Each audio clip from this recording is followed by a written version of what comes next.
I have to go to the store. I gotta get something. Um, the the woman I was the woman I was talking to on the bus, I was explaining to her the history, right? Just a little bit of history, giving her a little bit of history, and she started talking about bloodlines. I'm like, oh, okay, here we go. See, they'll let me know through conversation exactly what it is that they've been doing. And I talk about that, right? Talk about Malcolm X's mother, Mary Little, who was, she's family. So the Littles, the people in Grenada, she is they're part of our family. And like I said, I always knew something was up. And ever since I started in my early targeting, looking at pictures of Malcolm X and even Dr. King, they would use the sirens. You know what I'm saying? When I read up Marcus Garvey, they'll use the sirens. And I keep saying to myself, no, something's gotta be, something just ain't right here. You know what I'm saying? Something, why is it that every single time they're using the siren? Right? And then my aunt was the first one that told me that.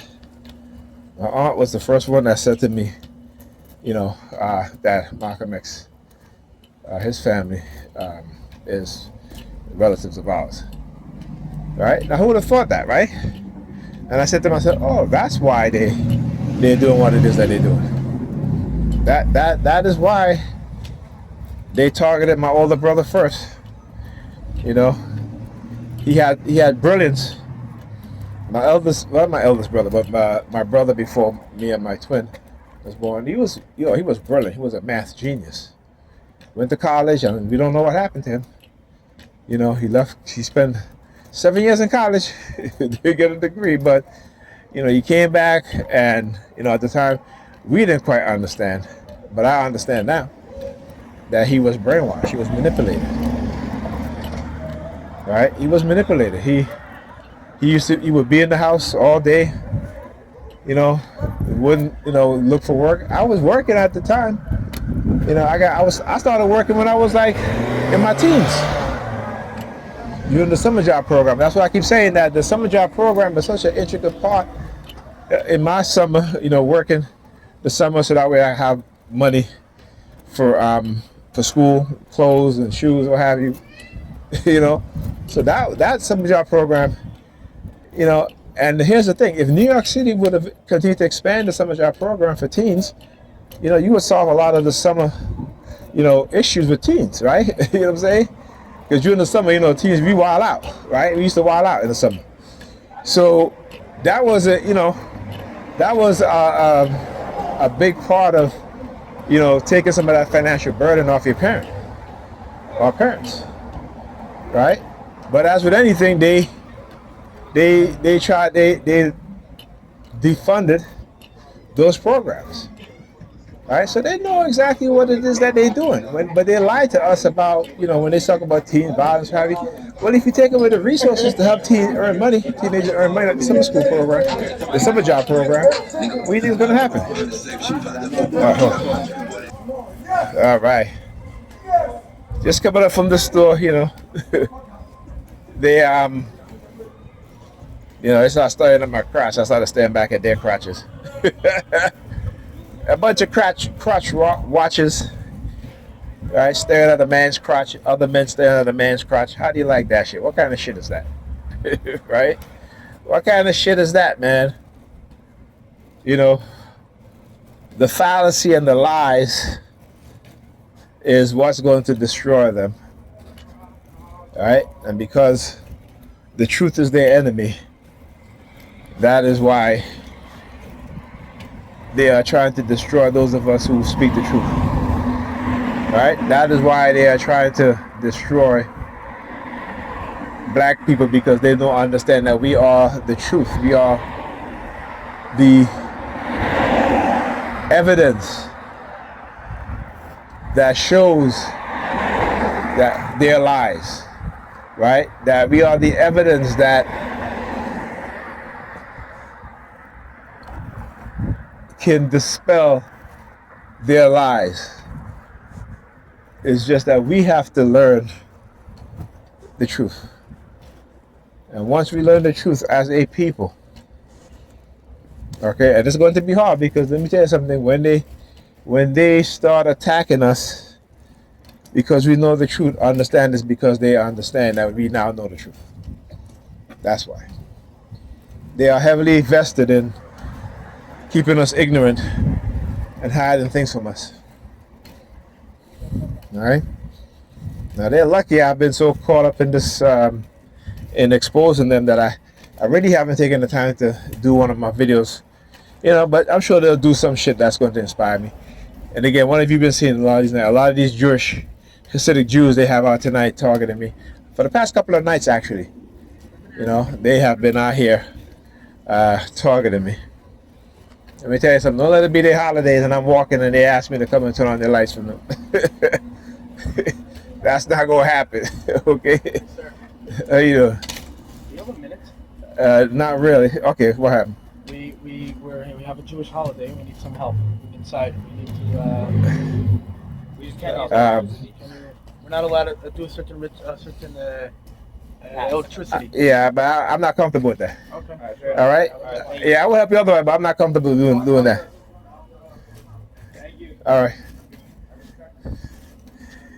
Yeah, you respect me. Okay. Like I said, the only time they will come and ask me any questions like that and shit like that, and that I don't trust that shit. Okay. In my ignorant self back then, I probably would say yes, but I'm not comfortable with it. I am not comfortable with it. Okay. You hear the sirens? Was this supposed to be a test? Is this supposed to be a test? Listen, like I said, the past couple of nights, they've been using the Hasidic Jewish people to target me, and then tonight they're asking me to go into their home to turn on or turn off the light, whatever the heck that is, And I'm not comfortable with that. I'm not. Us as TIs already, we already have a lot of trust issues. So, but again, they do this. Sometimes they do this as a test, right? Because they're constantly trying to manipulate situations to try to say, "Oh, we have not caused this individual any sort of harm." Right? Listen. I might be brave at times, but I'm not stupid. All right. There's a vast difference between being brave and stupid and being brave. All right. There is a big difference in that. Again, there you come. As you wearing all black, you see that? You see that? They always trying to look. That shit don't really bother me, but I just want them to think that it bothers me because they think by trying to control me and using color warfare, right, dark NLP, that somehow they're going to change my mind in a way that will benefit them and not me. No. And when I say benefit them, meaning that, they can go and they can say, look, we exactly know how to control people, control TIs. No, you have to. It is our duty as TIs, as those who have been targeted, to resist. It is our duty. Okay, it's not something that we want to do, but it is our duty. It is our duty. It is the duty of those amongst the oppressed to fight their oppressors. All right? It is the duty of the victims of any sort of crime, right, to fight, particularly when it comes to the government, to fight against the government and the crime that is committed against the people. It is the duty of the people. This is the sort of thinking that they don't want the majority of us to have. This is the future in which they want to build, where we are all compliant and complicit in their oppression of us. And this is beyond just black people, because poor white people, there are more poor white people in America than there are poor black people. So poor white people are the most who are going to feel the negative effect of what is being done. Understand that. There are more white people on welfare, right, on food stamps, on whatever sort of disability, There are more white people than black people. Right? You know, but black women in particular becomes the face of welfare queens. Right? When you have almost 80 million white Americans that are on welfare. Can you imagine that? But yet black women are the face of the welfare queen. They call welfare queen. I want you to understand how cognitive warfare works, how we screwed up perception, right? By you know, changing the narrative against a person or a group of people to negatively impact them, to turn other people against them. Like I said, almost 80 million white people are on welfare in this nation, in this country. Now compare that. There's only almost 50 million black people. Black women are like 24 million. Okay? How many black women do you think is on welfare compared to white women? Think about that. All right? Like I said, it's my purpose to expose them. And my purpose is greater than theirs. I'm about truth, and I'm about exposing their lies, their manipulation, their deception. Our greatest weapon is the truth. Right? Their greatest enemy is the truth. Our greatest strength is the truth. Their greatest strength is their lies, manipulation, and deception. They fear the truth. We accept the truth. We welcome the truth.